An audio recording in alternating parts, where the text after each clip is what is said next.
let's use science to try and calculate how many tacos a superhero like the Human Torch would need to give himself enough energy to heat up to flaming temperature. This is the equation we use in chemistry and physics to calculate heat energy. EH is heat energy, C is the specific heat capacity of the liquid that you are heating. Usually this is always water.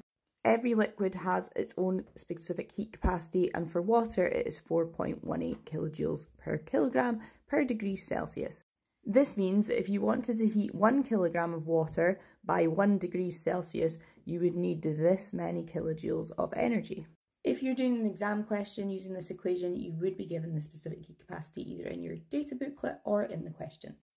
M is the mass of the liquid we're heating, so in this case it would again be water, and delta T means change in temperature. So let's start putting some numbers into the equation. Google told me that the Human Torch weighs 73 kilos. So because we're looking at how much it will take to heat the water in his body, let's say he's 60% water. So 60% of 73 kilograms would be 73 over 100 times by 60, which gives us 43.8 kilograms. So that would be the mass of water in the Human Torch's body. So now we have our mass of water. It's always important that the mass of water is in kilograms because the specific heat capacity is always per kilogram.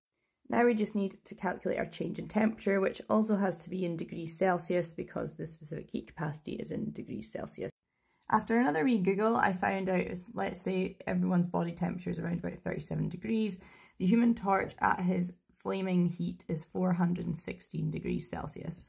That gives us a temperature change of 379 degrees Celsius for him to heat up from 37 degrees to 416.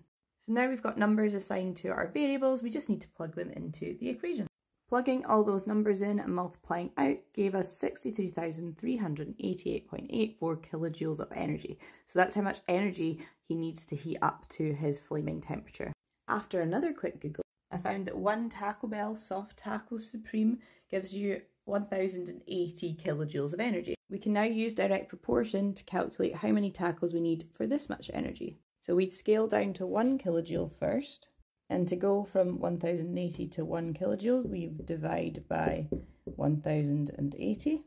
That means we do the exact same on the other side. So I took our one taco and divided it by 1,080. Now to scale up to the value we need, we would multiply by the number that we need. To go from 1 to this, we multiply by this. So again, we do the same on the other side. If we then plug this line of working into our calculators, we would get 64.25 rounded to 2 decimal places tacos. So if he was putting in a Taco Bell order, he would need to eat 65 tacos to get enough energy to heat himself up to 416 degrees. Just as a disclaimer, that was all theoretical. There's other ways that you could potentially do that calculation, but I just wanted to show how you can use EH equals CM delta T that you'll need to use for National 5 and higher chemistry if you're studying in Scotland. And I don't know about you, but I would love to eat 65 tacos.